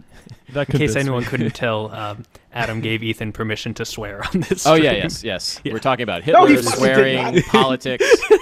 This is a dumpster fire of a stream. Oh, not yet. You want to go full dumpster fire? Towards the end. Episode 3. Again, episode 3. Episode 3. We're gonna start. I don't know. Yeah. So. Oh God. Now the chat is just. Sorry, Adam. Somebody said music being political. Okay, let's find a non-political thing, please. Yeah. Please save this live stream. So Wagner's when a you guys Nazi. auditioned, did you have like a high school audition day to school? A high school audition day. Yeah, No. did you guys have one of those? No. No, that sounds okay. amazing. I would love that. Oh, I didn't get to go to mine. It's just I know that my college did that, where they got a bunch of local high schoolers to come in, ferried them out on buses, and if you wanted, you could just all come in on one day, and you were guaranteed to have an audition. That is great. I would have loved that. I had to take off a day, I think, from school, although it was like excused because a lot of people had to take off for like college searches and whatever. Yeah, that would have been nice. Oh, here's a question. Yes. Do you guys have all of you? Do all of you still play your first instruments? Or Yes. Yeah. I guess my first instrument was piano, so I still that's play probably that. true for everyone. Eh? That's easy. That's easy enough. I definitely still do it. I mean, for the longest time, I was trying to like get my chops together so I could actually play piano. But Like gig on piano. yeah, and I've done a few gigs on piano in the past couple years, and I felt like super. Like I played a few wedding ceremonies, and I felt like super like imposter syndrome. Like, what if there are any real pianos? But you know, just you get over that. Yeah. But The thing for me when it came to gigging on piano is that there's so many accompanying things. oh and yeah, It's such a pain because you're basically just sight reading. Like unless you can sight read crazy good, there's nothing out there for you. yeah. I mean, it depends. Also, like it depends, like what you're playing. Like what is you're playing. Like you can get away with my middling, like middling technical skills doing certain things versus others. But yeah. What were your guys? I know. Yeah. What were your guys' first instruments besides piano? So I was the easy one. a vocalist, Right. and honestly, like, I mean, obviously I still sing. Like I can sing. It's just it's not really. I'm not a performer these days. That's part of why I got into doing like YouTube music theory stuff. Was like I graduated college and tried to like started to do like performing stuff. I was like, this kind of sucks and is not for me. And like God, I like the being on stage part of it and like the singing and that stuff, but like everything around it, like the booking gigs, the organizing bands, because everyone assumes the singer's gonna do that. There's all this stuff like. I didn't even think of Just- that. Just it was like annoying, and there's also this like super treadmill that you have to be on as like a vocalist, and I assume as an instrumentalist as well, to like keep up your like chops. So like Yep. when I graduated college, I was a pretty good singer, but like it was taking me like hours of practice, like every day. Not like hours, but it's taking me like an hour of practice a day usually to like warm ups and run through songs and do all that stuff to make sure that I didn't get worse. Yeah. And that is really frustrating. And I was just like, you know what? I'm going to try and do something else. And I'm going to teach kids and I'm going to like do this YouTube stuff and see what happens because gigging is not for me. Brass, So, I mean, yeah, brass players definitely have that. Like, you have to keep your chops up. Less so guitar players. So I'm cool. I've heard that with like upright bass, like double bass players, Yeah. you have to keep your finger toughness up. Is Yeah. that the same for electric? Well, not for electric. I have played upright a decent amount. I still play occasionally, and the reason why I don't play that much is because I'll get blisters after a couple hours of playing. Sure. Because like the calluses, you need to have these pretty massive calluses, and the only way of doing that is to just play a lot. Either that or play with low action with light strings, which is usually what I do. So don't tell anybody. Okay. What are some? Oh, thank God the chat has moved away from politics. Thank God. nice. Thanks, Chad. Thank you. What are any of these questions? What do you think of matching instruments in personality? That's an interesting one. Do you feel like Actually, there is? Yeah. Yeah. No, and Yeah. I think it's not like, one-to-one correlations or anything, but one thing, I posted this on Twitter earlier today, was like whenever I look up like transcriptions for like songs, because I usually like I double check them always, but like I tend to just work off transcriptions first, and I've always found very consistently that the guitar transcriptions I can find online are trash, and the bass transcriptions I can find online are great, and it's just like, and I think part of that comes down to there's other things that. Bass lines are usually monophonic, so it's like easier to transcribe a line than a chord progression. But even if it's like arpeggios or something, like they'll just get like the wrong chord or the wrong notes, but just like, and I think that does partly come down to personalities, because I think the people who want to do something big and flashy will go towards guitar, and there's a lot of great guitarists who do the work too. I'm not saying otherwise, but like I think the only people who go to do bass are the people who are just really, really interested in doing bass, because no one pays attention to the bass player. Yep. But Which a euphonium player or something. Oh, You yeah. must love Yeah. the euphonium. Yeah. Why else would you?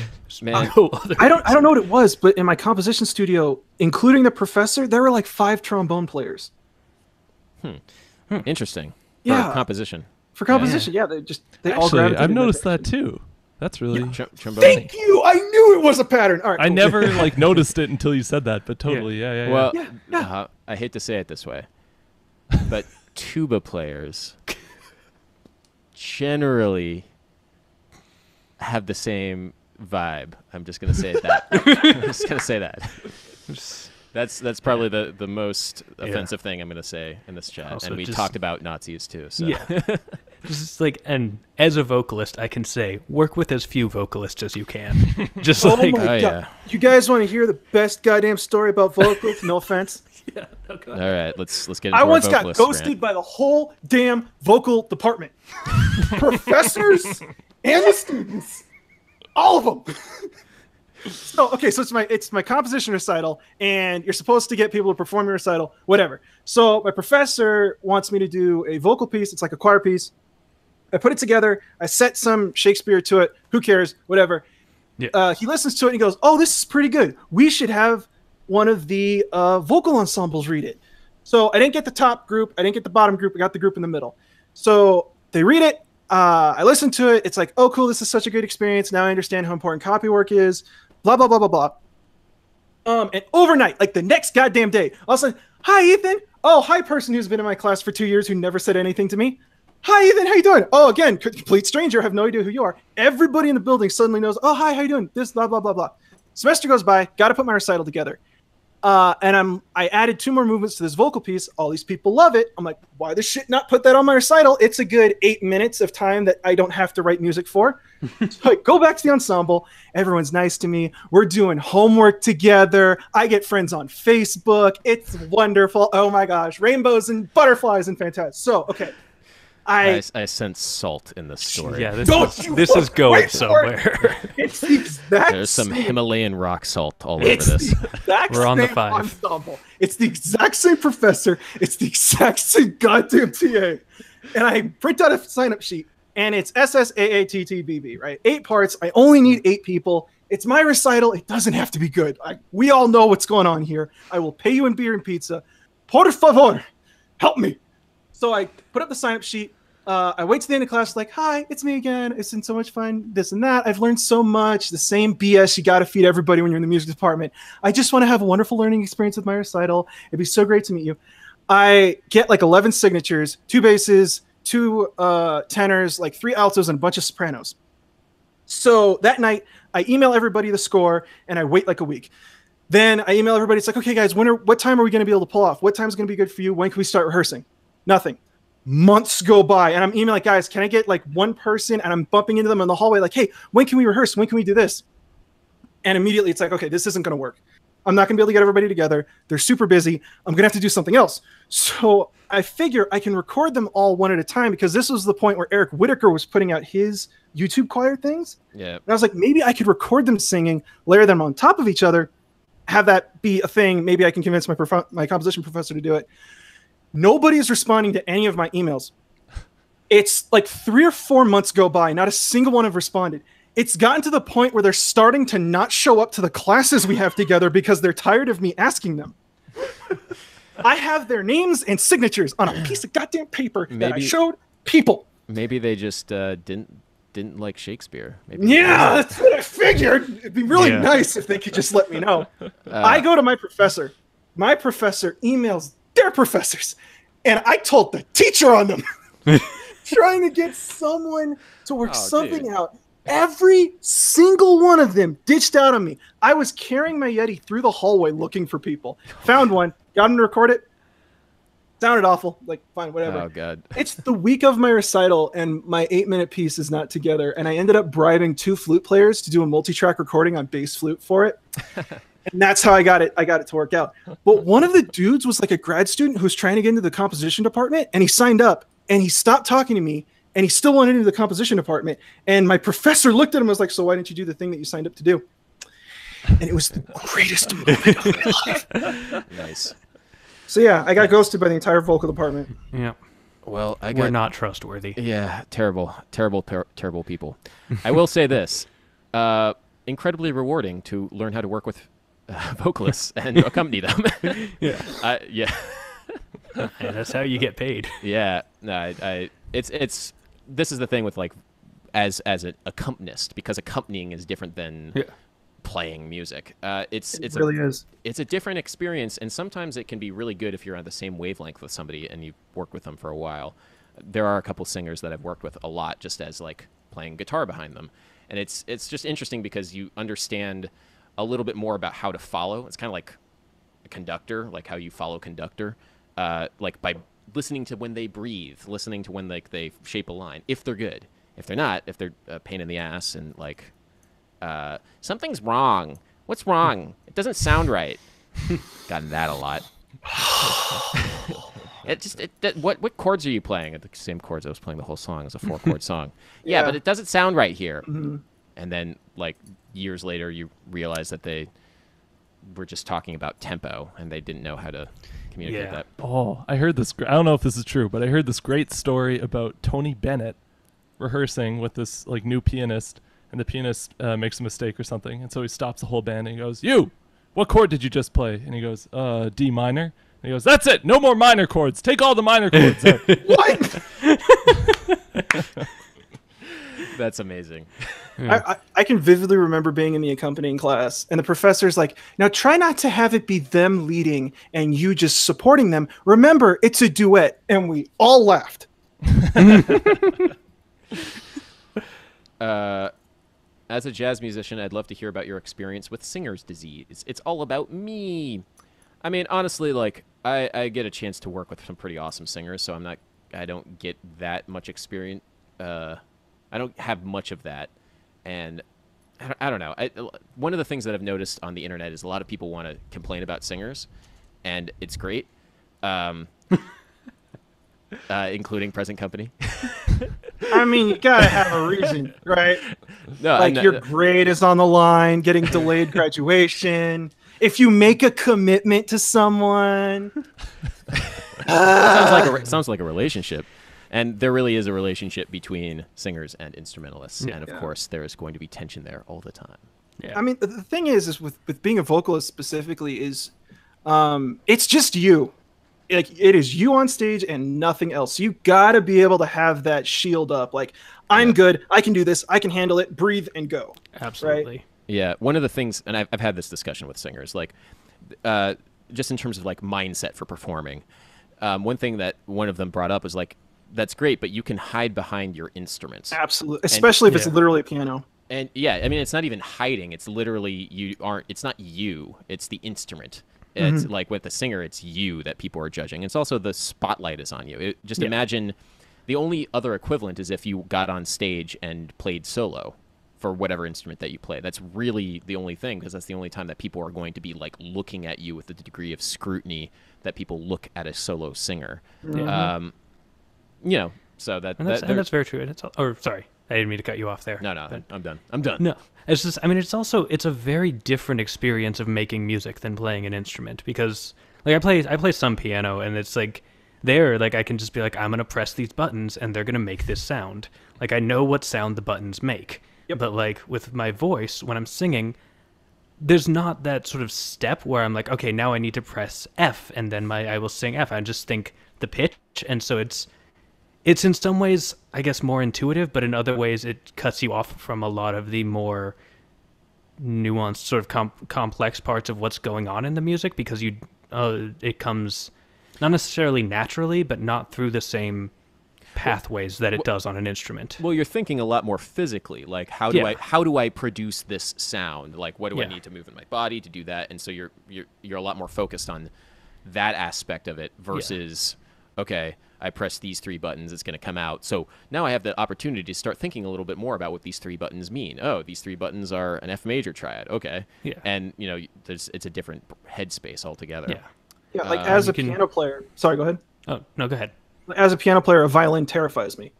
You know, it's like you got to put your finger about here. Like, hold on. Pump the brakes. I'm not okay with that. About here, yeah. Yeah. I mean, but it's muscle memory, and it's a different thing, and you know, altogether. Like when I'm playing upright, it's essentially the same thing, but like as violin, except a lot larger. But it's all muscle memory. It's all muscle memory, and if I don't practice, the intonation goes. So it's like the more that you do it, the better you are. Sure. Hey, practice. Yeah. Yeah. Okay. Questions. Let's see. Is theremin a real instrument? Yes. Yeah. I'd love to hear the argument for why not, but yes. Oh, that's a good point. I kind of don't like theremin. That's Oh, what? I kind of. It's Definitely kind of kinda sounds out of simple tune use. to me. Oh my god. I mean, it's cool, but like when people spend a lot of time really like nailing what theremin is, it's just like to me, it just sounds a little out of tune. Yeah, and it's sort of, I don't want to say cheesy, but it has a very specific sound, and that sound is very associated with certain cultural Yep. aspects. And Sounds like an alien. yeah, that's what I was trying to say, but I was being tactful about it. But yes, Okay. it sounds like an alien. Sorry, Like an alien. my bad. Are we getting political now with talk of aliens? Don't do this to the chat, Adam. Sorry, that's but too no, it's tempting. just, See, it's the internet. It's the internet. So now we're gonna need to see somebody do some sort of Bach piece, some really technical Bach violin piece on a theremin. yeah. I'm sure I mean, there's some. I've seen some pretty amazing Yeah. like technical feats of violin too. Violin, Theremin. Yeah, I don't know. That's personal preference. So I can't. I'm not going to debate that. Yeah. Because it's not worth it. But it is an instrument. I don't think. Yeah, it is an instrument. Yeah. Is mayonnaise an instrument? The chat Hey, asks. can be if you're good enough. Of course they did. Why not? Are you guys going to start a podcast? I think that's kind of how we're thinking of this. Yeah. Sort like a recurring It's like a podcast with faces, you know. A face cast. a face cast and an alto clef. Yeah. Faces It's and sort an of alto it's clef. sort of a face if you look at it. It's got the eyes and the nose and the mouth. It's I've had people tell me it looks like a penguin. I still don't see it. That's going to bug me now. Yeah, right. like I'm looking for it now, and I Oh, can't. I can see it. Okay, where? Yeah, How? where- Like the beak in the middle, sort of. It's a very abstract. okay, all right. Oh, That's some impressionism. Oh, I see. Yeah. It's like a top-down penguin. Is that what we're looking Yeah. at? Okay. Oh, okay, all right. All right. Maybe. Okay, that's how I'm thinking. Is D minor 7 flat 5 the chord of Christmas? Okay. Absolutely. Okay, I great. Everyone Like, I knows will that say, it I've is. met Adam Ragusa. He's a really nice guy. And Okay, yeah. Like, yeah, he's just because it came up. I just want to say he's a good dude, and he doesn't feel like that video properly represented the point he was making, and I think that he is correct on that. Is that basically it was edited by someone who didn't really understand the nuances, and so there was a couple slips of the tongue, like when he said the 4-chord had dominant function, and that's an obvious mistake. He knows the difference, but like he slipped up, and the interviewer didn't catch it, so no one thought to correct it. But I think his point was that like, because he put out the article first, and the article was much more in depth, and then when they made the video, The article is better. I still think it's rather like simplistic, but it is a lot better, and it wouldn't have become a meme if it wasn't a video. Yeah, and that's just I just as like I've met him, and he's a cool dude, and I think I totally understand just sort of being taken a bit out of context and oversimplifying things. I did a so- troll on Twitter once, and I took it back, and he asked me to take it back, and we had a DM. Yeah, he seems like a nice guy, but it was there. One of the reasons why it became even more so is I feel like maybe it was, I forget who was. No, it was a music copyist friend of mine shared this Storify, which is like basically a way of like organizing tweets. Yeah. And it was this whole like back and forth, and I think one of the reasons why a lot of people had a lot of salt over it was because of how he acted in reaction to the video. So there's a long history of why it became more of a thing, and then of course I fueled the fire. But I didn't know it evolved. I just saw like snippets of the one video where it said that one chord makes stuff sound Christmassy. I figured it has something to do with that chord shows up a lot in like Tin Pan Alley tunes about Christmas, right? That's basically it. And okay. and, yeah. Well, it's I don't so want to go funny. into it. Yeah, it was. You can totally reframe it as like, here's one way to make a song you're writing sound or like evoke here's Christmas tunes. I mean, I'm like, yeah, totally, sure. Well, because like Tin Pan Alley, the only songs that we still have in the public conscious from Tin Pan Alley are Christmas songs, because that's the only context that we have to listen to these songs, because the other songs, Okay. yeah, Sure. like the other songs from Tin Pan Alley were Became like, the 4 chords. Yeah. yeah, and like it's a historical artifact, and D minor 7 flat 5 is a historical artifact. Really, it's mainly voiced as 4 minor 6. Yeah. But I think, we don't want to. Once we get into that, like parsing, that's then we going might more, as well but- be the Marvin Gaye estate. And What I'm hearing is it was a cool video that got taken out of context. it's actually a bad video. Okay, the video is bad, but was- the point I want to make is that Adam thinks the video, not you, other Adam. Adam Garcia Ragusa, thinks yeah. that the video is bad and thinks Oh, that it okay. misrepresented what he was saying. So and it was a that- good idea. Yeah. Yeah, I It's think bad, he was okay. he was sort of trying to say basically what 8-Bit said, which is that like here's a thing that connects this. It was Mariah Carey's "All I Want for Christmas Is You," and his argument was that it evoked some classic Christmassy sounds that other attempts at pop Christmas songs in recent years have failed to do, and that's why that one sort of feels like a lot of people don't necessarily know that "All I Want for Christmas Is You" was written by Mariah Carey in like this. I don't remember if it was this century or if it was in the 90s, but anyway, 90s, it was yeah. just a much more recent song. Whereas like a lot of people think like she did a cover of a classic Christmas song because it feels like a classic Christmas song. And part of the point it was making was that using that F minor 6 or the 4 minor 6 was part of why that was, and that sort of got blown up into this is the one thing that makes all Christmas songs sound Christmassy, which is I not what he see. was trying to say. And, Sure. That's and what he was saying. technically in the Mariah Carey, it's actually like a flat 6 instead Yeah. of a. So it's not even the right chord technically, but it does evoke the same sort of thing. Yeah. So. But yeah. Anyway, I met him. He's a nice dude, and I sort of wanted to, Yeah, stand up for him a little bit. I 'cause people don't. I will stand up for him too because we had a Twitter conversation. Yeah. I don't want to lean into it too much, but I still like the meme because it's still a funny meme. I just don't want to have him be the brunt of it. Yeah, it's just easy to forget sometimes that there's an actual human being at the other end of that. So Yes, that is Yeah. definitely true. Thoughts on the musical style of Bill Wirtz? Ooh, have you guys talked about Bill Wirtz at all? No, but I totally dig it. Yeah. What's Yeah, I'm the into one it. song? Lottie Dottie. I don't know what the name Lottie is. Dottie Deo. Yeah, that one's really cool. I like it. Sexy Pants, his latest one, is great. Like the music production level on that thing is insane. And oh god, there's so much that you can talk about, but like it's almost difficult to know where to start because it's like nobody is going to do a good Bill Wirtz impression because nobody has it's hard to do a sound alike of Bill Wirtz, if that makes any sense. Like It really feels like he's got a way to turn his attitude and perspective into a sound. yeah, and he's been doing. This is the thing that I love about him because I actually went to school at the same time as him. We have some like mutual friends in common. I've never met him, but he's been making this kind of like song, like weird, like irreverent, somewhat non sequitur, but still like very sentimental kind of song for almost a decade now, and hasn't gotten any. Like he just kept making these things over and over and over again, and you can like go through the archive on his website, and he has all of them. There's so many. There are hundreds of them, No and kidding. it's only recently. And I think his more recent stuff is like the best because he's been honing this sort of sound for a long time. Only recently did like some of his videos go mega viral, and then he's now like right in front of the spotlight. Which is Do you think it yeah. has something to do with the rise of popularity in vaporwave aesthetics? Yeah, but I think his stuff is not even vaporwave aesthetics. It's just his. But own it's kind of like in thing. that territory. It kind of is, yeah. I had a thought about him recently.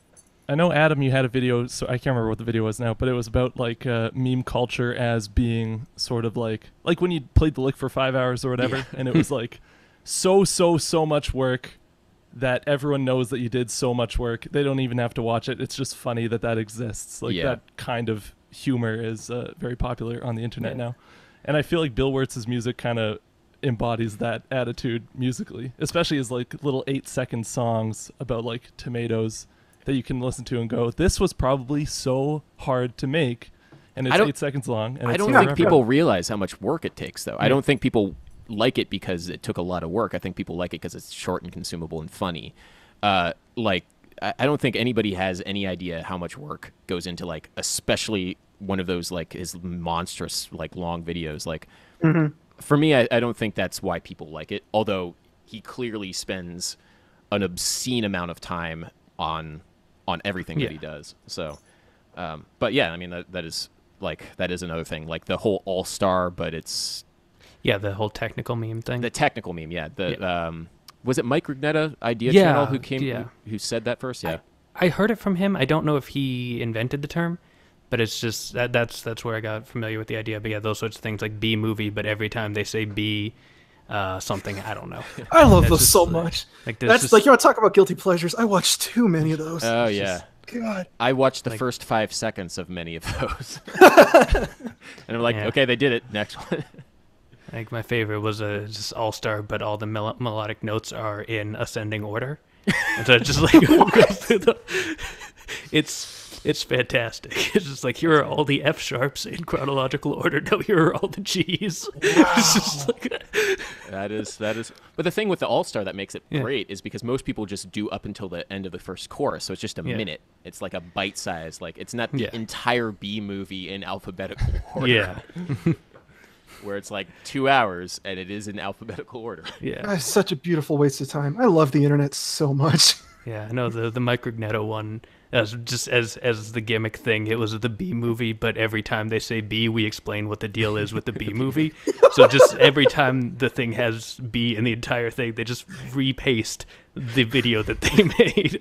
It's like a 10 or is it like an 8 hour It's like video? something like that. Yeah, I only watched it through the first time they explained it, but like They did it. Yeah. I just love that they did it. My favorite part of this like video explaining it is like the first thing you need to do in order to make a video like this is to write to the studio to make sure that you have the right permission to be able to do this. And it shows him like writing a note Yeah. and like sending it out. Like, yeah, that's great. I'm wondering if anybody got sued for any of those things. I got demonetized for mine, but I didn't get sued. I was yeah, I don't know. Anyway, oh yeah, the Wii Shop theme is like the latest. I'm not sure if you guys have kept up on it, but like that's the one that all the hot new technical meme that everybody's doing. I see. It's what the kids these days are on. Yeah, I don't know. I can't keep up with the technical memes, guys. I'm an all-star. I'm a traditionalist. Yeah. Traditionalist. The years start coming and they don't stop coming and they don't stop coming and they don't stop coming. Oh god. Yeah, sounding kind of dumb. Hey, so why'd you get a music degree? Oh, I was thinking one day I could be on a live stream where we talked about vintage quality memes. Yeah.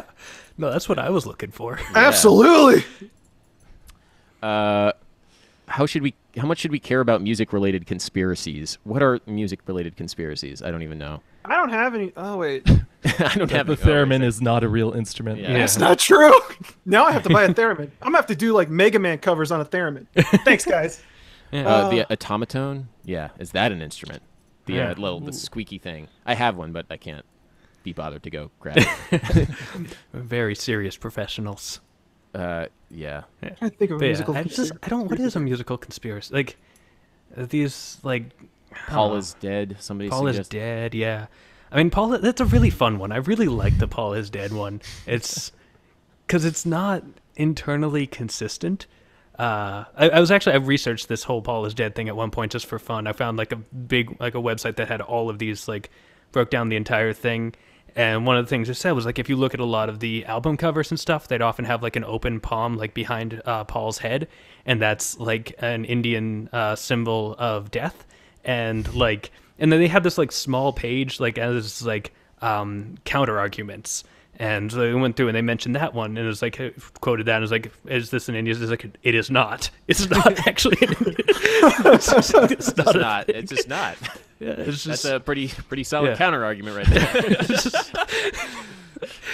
but yeah, so it's really fun. I enjoy it. I actually do know a musical conspiracy. One professor at my old school is a Fanny Mendelssohn expert, and she actually discovered that one of the pieces of music Felix Mendelssohn wrote might not have actually been his. That's It would interesting. I have think actually Yeah. been from his sister. I've That heard. sounds very plausible. Yeah. Yeah, absolutely. I don't know much about his sister, but I did know that there was some. Maybe what am I thinking? Yeah. But that's cool. Yeah. I'm sure that was a Yeah. that happened probably more than we Yeah, think. there's- That Oh, it I must assume have. a lot of that, again, very male-dominated field, especially when you go backwards in time. It's just very easy to sort of attribute women's work to men. and it, probably at the time it was just like Yeah. just the shrewd business decision, Yeah, just so no, that somebody it's- could get published and then Yeah. like make some money off of it. 'Cause Didn't that happen to everyone a- knows Mendelssohn. Yeah. Yeah. Like, didn't that happen to Mozart, where they would write Mozart's name on pieces because the publishers owned all the rights? So in order to sell more, they would put Mozart's name on it. I think I've heard of that. It might be another conspiracy theory. I'm not sure. Yeah, I be. don't know. Did you know that Beethoven didn't actually exist? Yeah, I was thinking that because there's that whole like theory that like William Shakespeare didn't exist, and I Right. was trying to think if there was one of those in music, but I Music. don't. I don't Beethoven think that- wasn't actually deaf. Yeah, Yeah. Ooh, Guido that'd didn't be- actually invent the Guidonian hand. Oh, there's a good one. I don't think that people care enough about musicians to have these crazy conspiracy theories. More people should care about Guido d'Arezzo. That's Yeah, I do agree about that. Yeah. Like the whole like inventing solfege and yeah. all kinds of cool things. Well, actually, Well, there's yeah, I know, I recently, I know, maybe I know, Arabic. Yeah, Oh, really? yeah, Yeah. So they're not. There's sort of arguments that possibly because people say like that solfege was based on Guido based it off of him, but there's some this is getting into conspiracy theory territory. It's do not it. like, but like, and I'm not the actual expert on this. This is some stuff that I've read, but basically there's some arguments that it probably wasn't a real hymn and that he wrote it to fit the syllables, which means that the syllables may have been pre-existent, and there's similarities between the ones we use and I think it's Arabic ones. There's some arguments that he may not have been trying to, but it sort of gets credit for what Arabic theorists may have done, but it actually might not be Arabic. It might be Indian. I'm not 100% sure on that. I think it's Arabic. Yeah, when I was copying your video, Yeah. I was reading similar things. Yeah. I think it's Arabic. Yeah. Yeah, I didn't but- realize that he wrote. People thought he wrote the hymn because the hymn is Yeah. like great because it's like do a deer, but like in Yeah. Latin and 1,000 years. Yeah. Well, later. isn't it oot? It's Oot. It starts with Oot oot, a right? deer, you know. oot. That's the only And difference. oot Utquant Laxus is the name of the hymn. I'm just trying to remember that the entire time I was talking, and then, but no, it's like I said, this is the stuff I read said basically we're not sure it was like 1,000 years ago or something, so we don't know for sure, but it's possible, and it's probably worth at least recognizing that because Eurocentrism. Well, was Guido like he was Italian, right? Yeah, So it was an Italian monk. I'm just thinking about like the trade between Italy and the Yeah, the Middle East. Like, I guess just through the Mediterranean, right? yeah. Yeah, I don't know. Now I'm going to go on a yeah. historical Okay. thing to see the ties because Let's- traditionally you would associate Spanish. Try to remember. I think it Speakers. was not another music history cliche that published the post that I was reading. So that might check there. I would have to go look it up. But this is, I think I remember reading after I made my Note Names video where I gave full credit to Guido, and then sort of read that and was like, oh, whoops, that's not great. But anyway, the point that they were making is that we don't know, and that it may or may not have been him. We can't know for sure because it was a really, really, really long time ago. But like, yeah, it may not have. He may not have actually invented them. He may have been using pre-existing things in a way that wound up being the surviving writings we had. Gotcha. Yeah, Man, that would be interesting. that would be. Yeah, that'd be really cool. Sorry, just getting another question for us to ponder, and we've been doing this for about an hour and a half, so Yeah. maybe we should wrap it up relatively soon. But why do we use Ionian as the key standard rather than Lydian? The diatonic scale comes from the Lydian mode, stacking 7 perfect fifth intervals.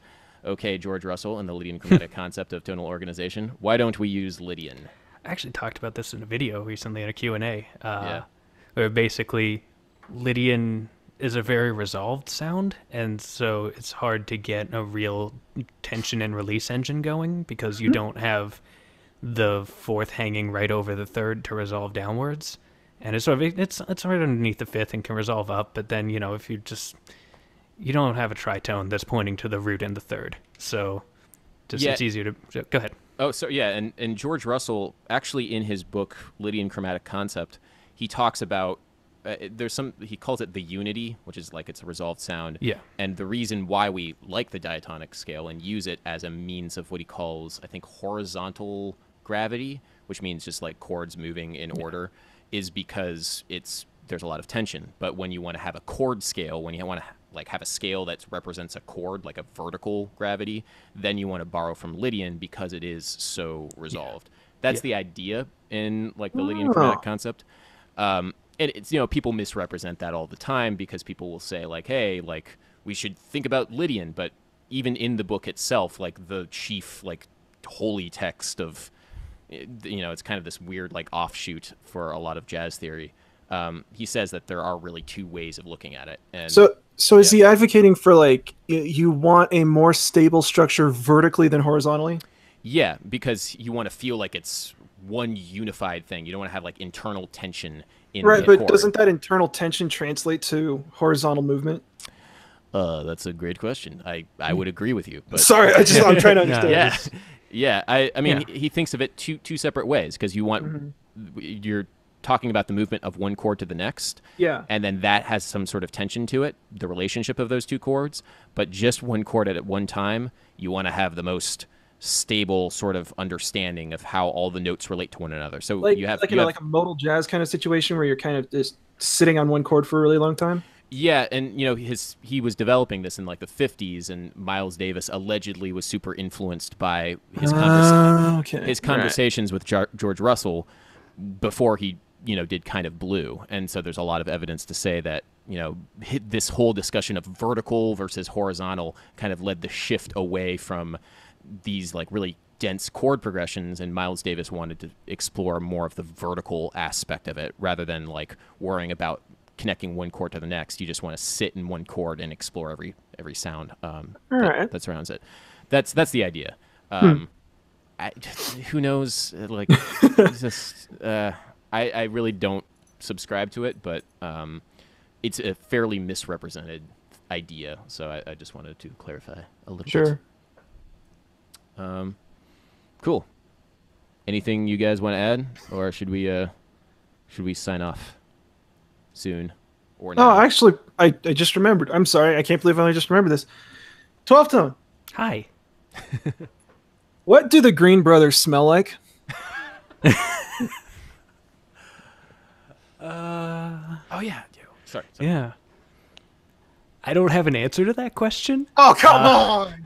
See, okay, this is a complete and utter cop-out and not super related, but I don't actually have a very strong sense of smell. So, random fact about me. But yeah, no, I can tell you that John Green was wonderful and a lovely person in person.